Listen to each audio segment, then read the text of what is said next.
Alright, so the Eagles just got some big news as several Phillies draft picks have just officially signed their contracts, while the Birds also added one undrafted player to the roster who starred in his tryout during rookie minicamp. Meanwhile, it has been speculated that this Eagles rookie could have a surprisingly big impact in his rookie season, so what are the chances of that? Plus, A.J. Brown continues to show why he's a great leader, and a few members of the Eagles have actually been getting a good amount of disrespect lately, so what are the odds that they prove the doubters wrong in 2024? We're going to talk about all that and more in this video today, and we won't waste any time. Let's get straight into it. So I want to start this video off by wishing all the moms out there a happy Mother's Day, and the Eagles themselves actually had a Mother's Day message to all the moms as well. Shout out to all the moms out there. I want to give a shout out to all the mothers, especially mine. Thank you for always being there for me. I love you. Shout out to my mom, my aunt, and my grandmother that just passed away. Y'all mean everything to me, and I appreciate everything you do for me. Shout out to my mom and my stepmom. Without their support, I wouldn't be where I'm at. A lot of hard work over the years, a lot of sacrifice has never gone unnoticed, and I love y'all, and thank you so much. And all the mothers out there, thank you. Go Birds. So that's definitely cool to see, and also special shout out to my mom for always supporting and just being there for me. If you're watching this, I love you. But moving on, let's look at one of the longest tenured Eagles in Dallas Goedert having a good time at the Morgan Wallen concert a few nights ago as he was seen chugging a beer amongst the Philly crowd at Citizens Bank Park.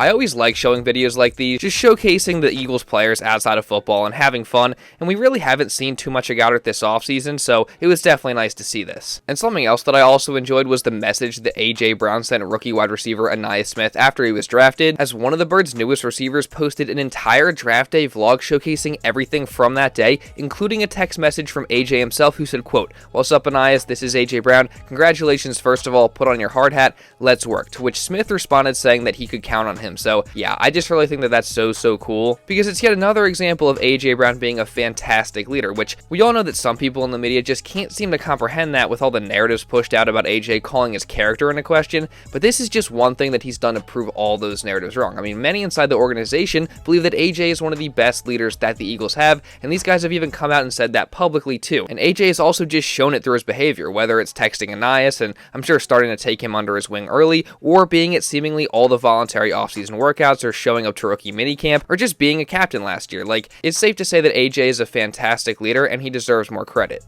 And then on the other side of this, I mean, if you're a Nias Smith, what better situation could you have possibly come into? As he's going to have the chance to learn from both A.J. Brown and Devontae Smith, and he's also going to have a very real shot to start as this team's wide receiver 3 this season.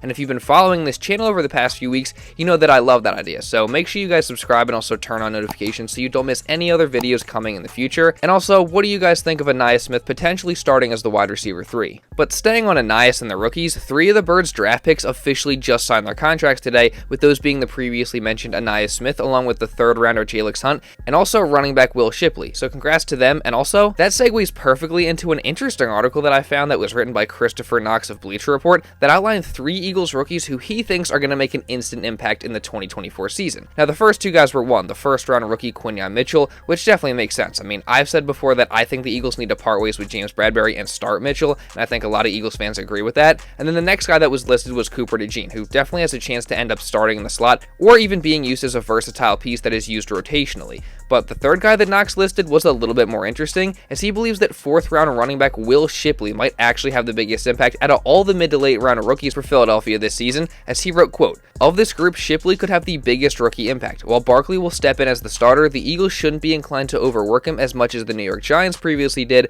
Barkley is an elite playmaker when healthy, but he does carry a substantial injury history. Shipley has the traits needed to regularly spell Barkley in both the running and passing games. Expect Shipley to begin the season as a rotational back who frequently contributes as a pass catcher before overtaking Kenneth Gainwell as the number 2 option. Given Barkley's history of missing at least some time each season, Shipley may also get a couple of chances to fill in as the starter."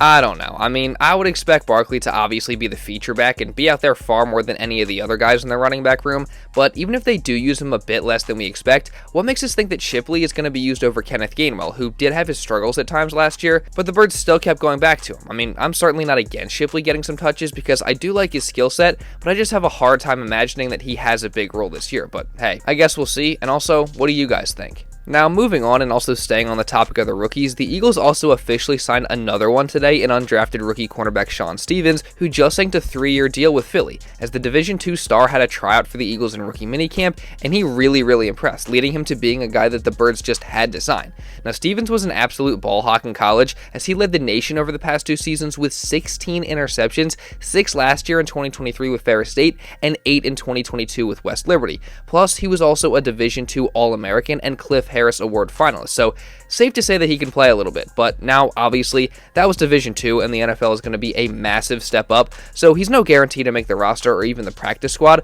but showing out in rookie minicamp was certainly a great start, and he's going to be a name to keep your eye on as the offseason progresses. But now, moving on to another member of the Birds secondary, and this time a much more established one, we shift our focus to CJ Garner Johnson, who actually seems to be getting a little bit slept on in recent weeks, as there's been several top safety lists floating around social media, and CJ either isn't on some of them, or he's ranked pretty low, and CJ actually retweeted one of these lists, where he was ranked 21st behind quite a few guys I would take him over, including Kevin Byard, who the Birds just had last year, and CJ's reaction to the list was, quote, "Don't try me please, cause I missed a year," and I definitely completely agree. I mean, I don't know if people forgot about CJ and just how good he was in 2022, but it seems like a lot of people have. And even though I'm not saying that he should be put into the top 10 after he missed a year, I think 21 is just disrespectful. I mean, we know Garner Johnson's better than that, and I just cannot wait for him to prove it this year, because if you've been paying attention this offseason, you know that he's locked in and working harder than ever, so I just can't wait to see how he comes out this year. And I also can't wait to see if head coach Nick Sirianni is able to bounce back this year. I mean,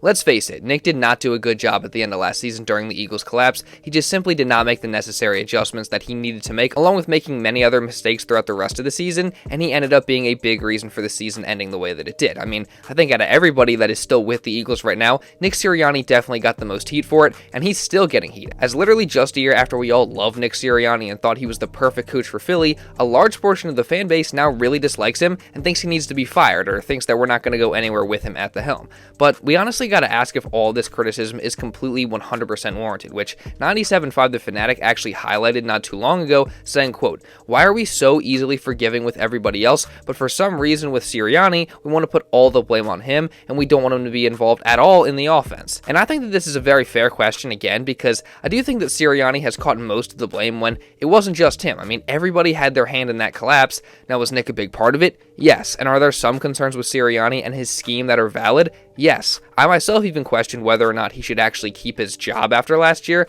but at the end of the day, Nick is still the head coach, and it's not like the Eagles have not been successful under him at all. I mean, overall, if you just look at Sirianni's resume over the 3 years that he's been here, it's been mostly good, and there's definitely things that he does very well. So I'm not one of those people that's writing him off completely, and instead I'm just waiting to see what he does this year before I overreact one way or the other. But what do you guys think? But now, also speaking of this coming season, some training camp news actually just came out, as it was reported that the Eagles are expected to hold joint training camp practices with the Patriots. So that's definitely going to be a big topic once we get to that portion of the offseason, and I'll be interested to see how the guys perform in those joint practices. And you better believe that I'm going to be covering that as well as everything else Eagles related just year round. So if you don't want to miss any of that, make sure you subscribe, and also really importantly, turn on notifications so you're notified instantly when one of these videos is uploaded. And also, while you're at it, make sure you drop a like to show some support, and leave a comment down below just regarding anything that I talked about in this video.